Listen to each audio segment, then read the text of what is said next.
So can we start calling it GT 2.0 yet? I mean, or at least GT remastered? Can we? Yeah. I at this point, yeah. I think we can. Good morning, afternoon, evening, wherever you are, and welcome to another NerdTube Dragon Ball Daima review. Today we are talking about episode 18, Awakening. And today the GT stands have awakened for vindication. Or maybe not. So this episode is a big one. Obviously, I wouldn't say that this is like the UI Goku level of big, but it is definitely going to be talked about for a very, very, very long time. I'm joined, of course, this week by my Z Fighter in Arms, Major Rage. How you doing, my friend? I'm doing great. Fresh off the heels of watching the episode, like just now watched it. Excited to discuss it with you. So, like my parents on Christmas morning, I'm going to make you wait. Because we're just going to break this down into two sections here, the first half and the second half, because that's basically what this is. So last week, Goku went Super Saiyan 3. We got our big no eyebrow look.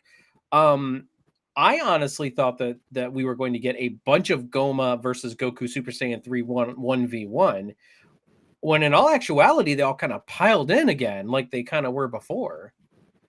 And actually we saw Majin Du sporting a nice Super Saiyan 3 power-up with the cookie fusion is what I'm going to call it.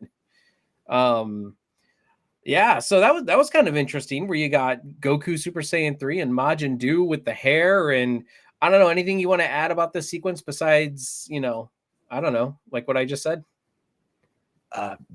Not really. It was good stuff. Majin Du the Hedgehog, pretty much. I mean, yeah, I mean the combo moves were on point. Good Fighto. this show has really gone in a direction that I did not predict. You know what I mean? Like, I know we still have 2 whole episodes left, but I really did not expect to see this much teaming up between, the Majin Odu and Ku and our Z fighters. I really thought that this was, and even the Tamagami getting involved so much. I thought the Tamagamis weren't going to get involved like at all. And we get some of like these like great sequences through these past couple episodes with just a bunch of tag team and combo moves. And I don't know. There's a lot going on in this episode. I don't know, Mage, what are your thoughts on kind of a lot of that, like the dynamics that are going on in these fights? I like it. I think that the dynamics it's something we don't see very often in Dragon Ball, and so it's a good breath of fresh air to see the dogpiling and the combo moves and all that sort of stuff. I'm going to counter you on that a little bit, because let's just say, like, really the only Dragon Ball in series form we've gotten recently is Super. And what was the Tournament of Power, though, besides a big battle royal? Now, you're right about the dogpiling, because it's all of our heroes versus one dude. We kind of had that in the Tournament of Power, when it was like the 3 finals from 7 versus Jiren.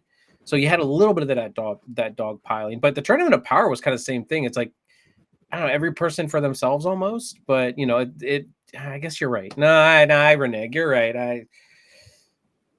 I guess you're right about it is much different, because it's like if everybody in the Tournament of Power was versus Jiren, then maybe it would be a fair comparison. But yeah, so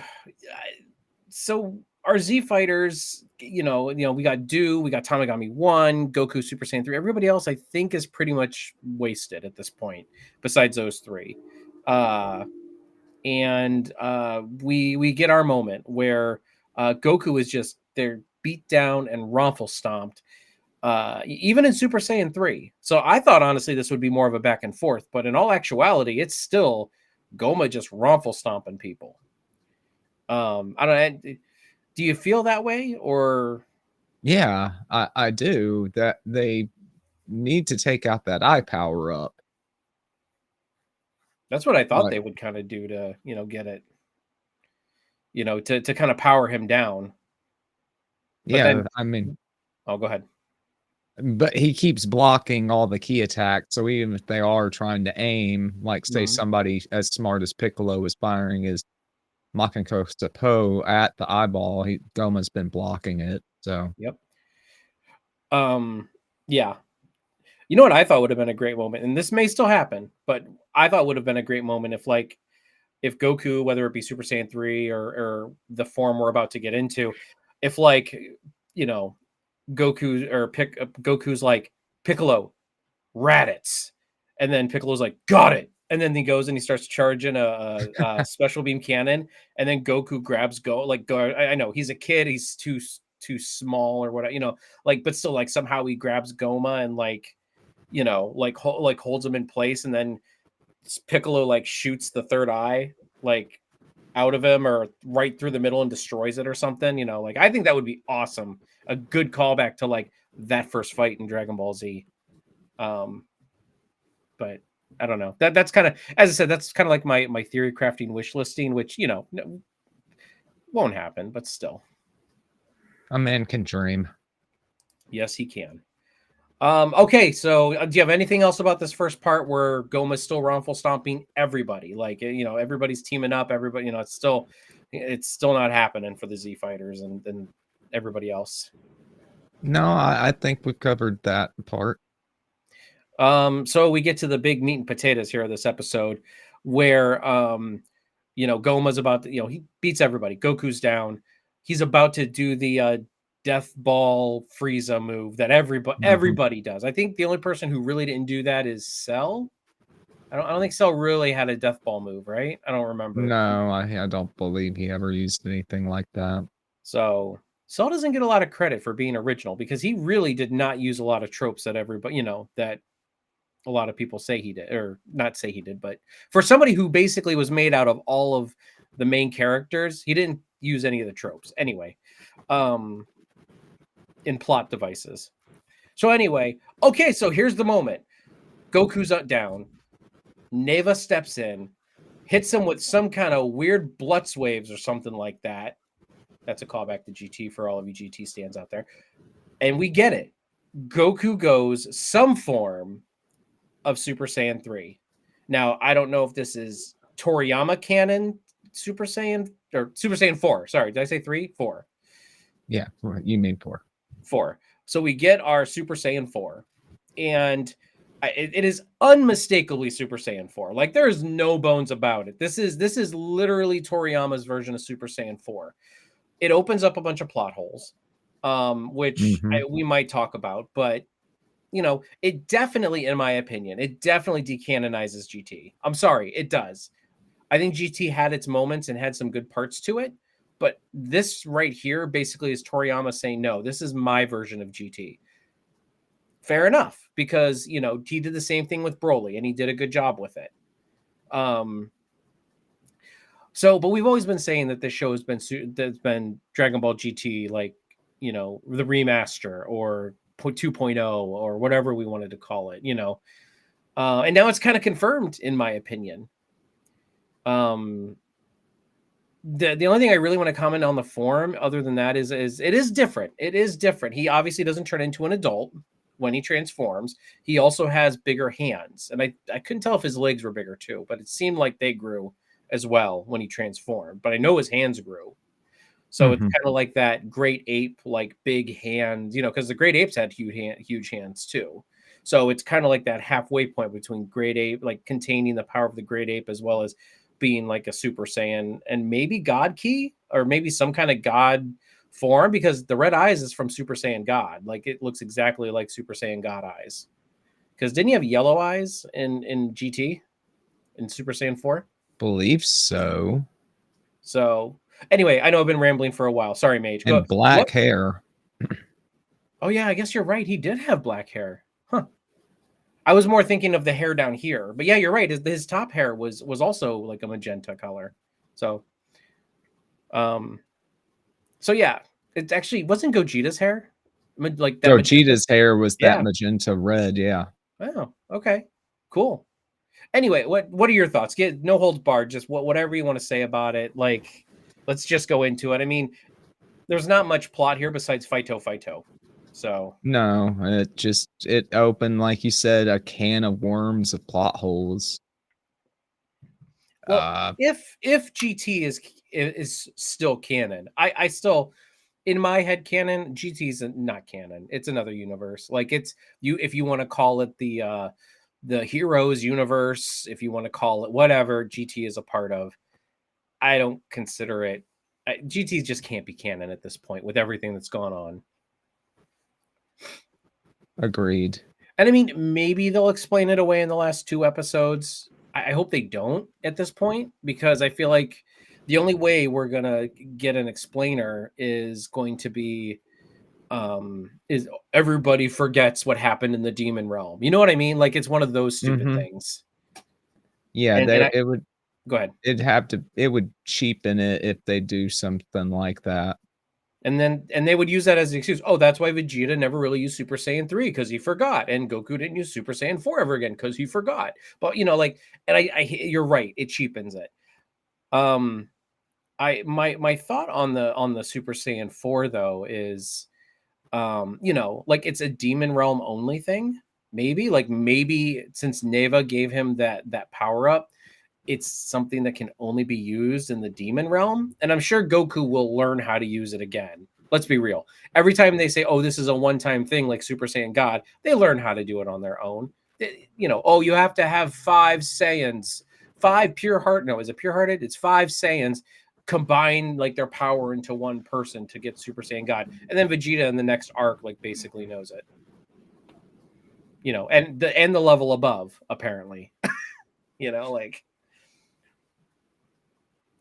So anyway, sorry, I think I interrupted you. My bad. I'm super excited. I want to talk about it, but at the same time, I'm like, I.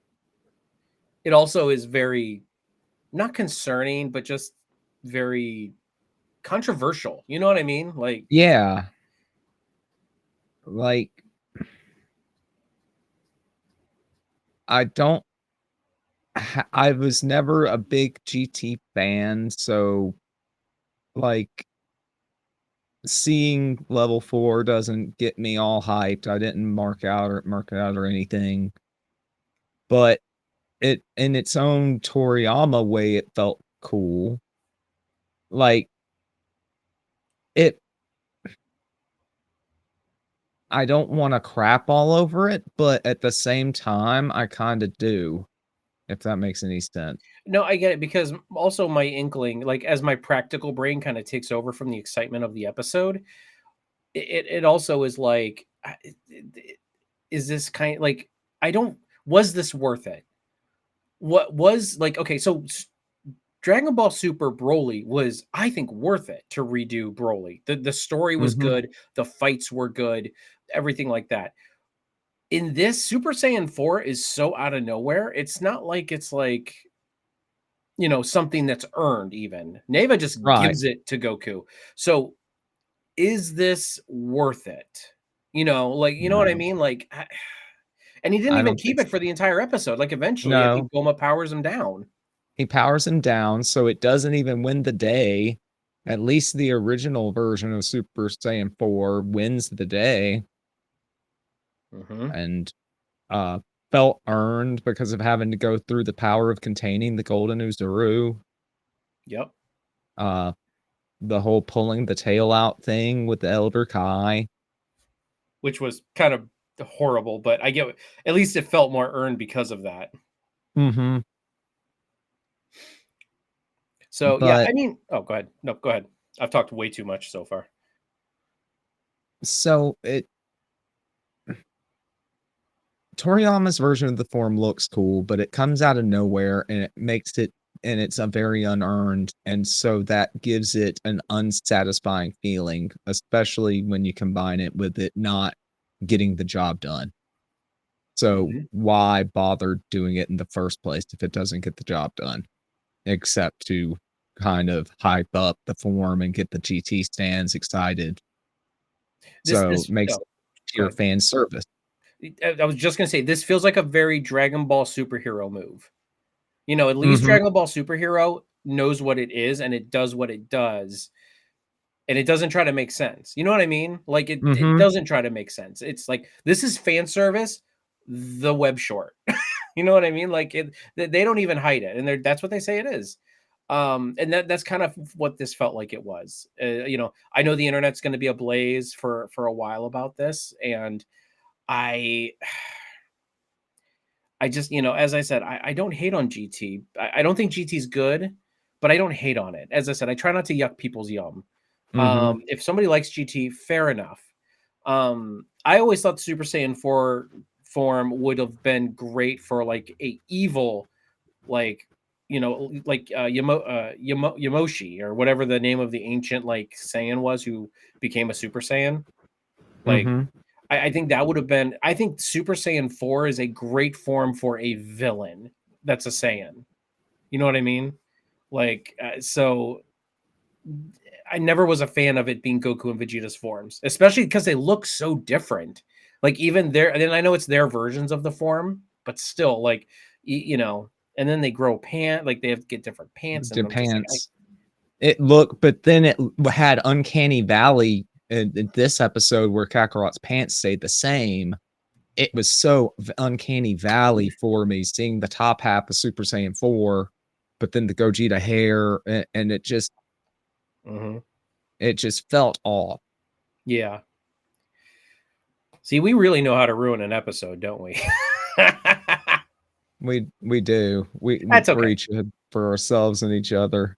So, anything else to add about Super Saiyan 4? I mean, honest and truly, for how long it was in the episode and for how forced it felt, I think we've kind of touched on it enough. I know the fandom's going to be in a tizzy about this the entire time.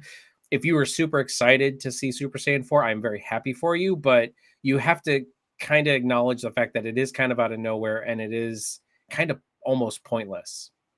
But you can say that about MUI, because Goku was in MUI for one episode and then he lost it. It did that MUI didn't get the job done either. So it seems like we're the days of getting the job done as a new transformation is never hasn't been around for a while, I don't think, right? Because That's a good point, but at least MUI had better music and better build up. you are correct on that 100% with the build up and the music. It did. It felt more epic. Even Ultra Instinct Sign felt like more of a build up to that MUI. Like this was Mhm. literally Neva walking up and saying, going to Goku and going, like he did the Tamagami. Like so. Anyway, um, so do you have anything else about 4 and that whole? No, Okay, I interesting form for sure. But yeah, so we get the plot of the episode, that kind of kicks it in the end here. And basically Arinsu messages Glorio and says, bring me the Dragon Balls. Glorio, of course, we know he is going to now be very hesitant and not wanting to do it because he wants to help his friends. But he still does it. He goes to Hybis, and yes, I got it right. He he goes to Hybis and he says, "Hey, I need those Dragon Balls." And he's like, "Oh, good. I didn't like him anyway," or something like that. Like he basically just hands him over because mhm. Hybis is Hybis at this point. He's our demon Rom Yajirobe. Um, and he takes him to Arinsu, and then again, against his good conscience, he summons the Red Purunga, which is very interesting because again, what was the evil dragon in GT? Red Right. Shenron. Mhm. So, and we're left on the cliffhanger that everybody realizes that Glorio is a traitor, and the Ultra Purunga, I don't know what they're going to call him, Red Purunga, Demon Purunga. Um, he's here, and uh, Glorio makes the wish. Goma also tries to punch the dragon, which so we notice how everybody's been wrongful stomped by Goma up to this point, even Super Saiyan 4. Mhm. And this dragon just flicks him. I mean, like he's just like, nope. How powerful is this dragon? I mean, this is gotta be a powerful dragon, right? I mean, Right? And how that and the dragon's power is always in related to the power of the person who created it. How powerful is Neva? a Dragon Clan Namekian, you I know? Here's my thing about that. I've known that that's been in the canon for a long time. However, I don't know if that exactly relates one for one. You know what I mean? Like, Right, it's a order of magnitudes. I think the dragon can be more powerful than its creator, Mhm. but I think it depends on the skill, not the power of the creator. You know what I say? Like, you know what I mean? Like, Right. so I think that yeah, Neva may not be like super powerful, and maybe in his youth he was super powerful, you know, as a. But I think it's more when they create a dragon. I think it's more the skill behind the creation that makes it that powerful. So the higher the skill and the higher and the more that's put, I maybe put into the dragon. Neva would also have the knowledge of other Namekians to talk to and have been taught the proper way to make the dragon. Kami figured it out on his own. And maybe maybe Neva knows how to unlock all the buffs right off the bat. Maybe he got the game shark, the dragon shark, and he plugged it into Purunga and unlocked all the special abilities right off the bat. So you didn't think that was funny? I thought that was great. All right, anyway. No, it's good. But yeah, I never thought that when they say that, I don't think it was 1v1 strength wise. I think it I just always thought it was like an order of magnitude thing, and yeah. I mean, it's not talking about the fighting power, but the spiritual power of the Yeah. of the Namekian. And then so Glorio makes the wish. So my thoughts on this is that Glorio made a wish to either make everybody like obviously he was speaking in Namekian, so Arinsu doesn't know what he's saying. And Mhm. and uh and obviously our Z fighters don't know what to say. And obviously Piccolo apparently doesn't know what he's saying either because he doesn't know Namekian. Only person there who probably could know is Neva and Dende if he was old enough to understand.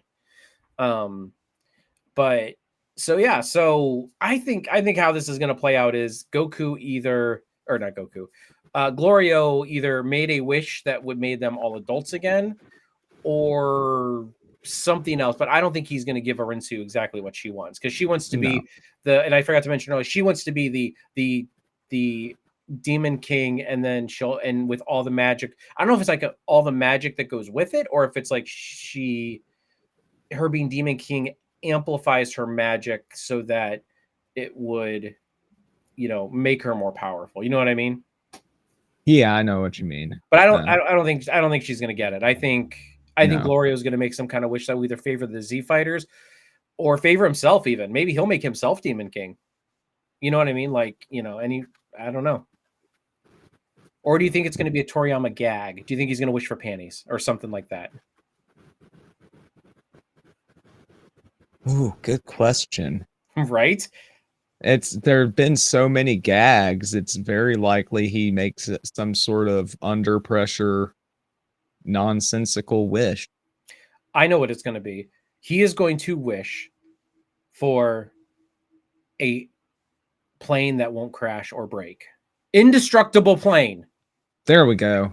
That's the moral of the whole arc or whatever this is. Short story, I don't know what you want to call this, but is they need a plane that will not break ever because we've had 8 of them or something like that have broken. At least 8 episodes worth. Jeez, oh Pete's. So yeah, that's kind of the episode. I didn't really look at the next preview because I'm kind of like, ooh, what's going to happen next? So did you see anything on the internet? It was all over the internet. Like I unfortunately saw it before because of course I went on the internet to check something, and of course it's all over the internet. So did you happen to stumble upon anything just out of curiosity or? If I did, it was out of the corner of my eye, and I thought it was, like, make people speculating, Oh, so okay. it would have been early this morning, so but when you said it was big, that's where my mind went. I'm like, "That's the next logical step is it's gonna be 4." Yeah. I hate the internet how it ruins stuff like that. And as I said, we don't even search it out. It's always in our face. That's why I try to make our thumbnails not spoilery. You know what I mean? I'm going to have a hard time with Mhm. this one. But like I know, and I love Geekdom 101. I like his channel, but like he's like, okay, I'm going to put a not spoilery thumbnail up for the first couple hours, and then I'm going to change it to a spoilery one. And I'm like, dude, like, give us 24 hours. You know what I mean? Like, I'm tempted to, like, if we ever get more new Dragon Ball, I'm tempted to kind of unsubscribe just because for the duration, just so that I don't get spoiled every week. So I haven't engaged with the channel in so long, I might as well unsub. yeah. But anyway, okay, so we gotta rank it. So let's rank this episode. Mage, I'll let you go first. Gonna give it a 7. Okay. I am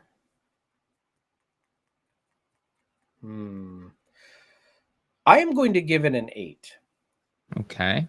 Because the beginning was very good. I enjoyed the Majin Buu and Goku stuff, the Super Saiyan 3 stuff. I enjoyed all of that. Honestly, this episode, if the whole Super Saiyan 4 thing didn't happen and the entirety of the episode was just maybe Goku pulled out a reserve and, was, if the Super Saiyan, even if they kept Super Saiyan 4, I would have probably given this a 10. I really would have, because it was a good Fighto episode. It gave me everything I wanted, and there was even a little bit of plot at the end. So I'm like, so yeah, it does lose 2 notches because of the Super Saiyan 4 thing. But truth be told, if that wasn't a factor, this episode was a near perfect episode of DBZ for me. Pacing was good, action was good, art was good. It's just the Super Saiyan 4, even just the way the Super Saiyan 4 came in out of nowhere and the way it went out. So that's like my 2 points right there that I'm just like, I can't give this a 10. So that's why it drops down to an 8 for me. But yeah, I really did enjoy this episode for what it was. Yeah, I enjoyed it, but the analytical side of me has to knock it down to 3 notches for the same reasons you listed Okay, and that we kind of discussed earlier. yeah, that's fine. You don't have to justify it with me. I'm just saying, like, I wanted to explain because I was honestly going to give this episode like a 9, and I'm like, the more we talked about it, I was like, nah, I got to knock it down 2 because of the way the form came and the way it went. You know what I mean? Like, and I'm not a Super Saiyan 4 stan. I don't, but still, I can notice like that poor. I don't know what's the, like, not plot hole, but like that poor pacing of it. Not pacing. What's the word I'm looking for? Just plot convenience maybe of it, where it just comes and then it goes, like not much explanation how it gets there, Yeah, not explanation on how it goes. it's just a contrivance. Contrivance, there's the word I'm looking for. So yeah, all right, Mage. Well, I think that's it for this week's episode. We are now in the end game, last 2 parts coming out. So I believe there's an episode next week, so we will have the penultimate episode next week. Are you excited? I am. I'm excited to see how Glorio manages to screw over Arenzu. Yep, it's panties. I'm telling you, it's panties. You know what I want? I want a Funko Pop that has Oolong with the panties on his head. Like after he starts wearing them. Yeah.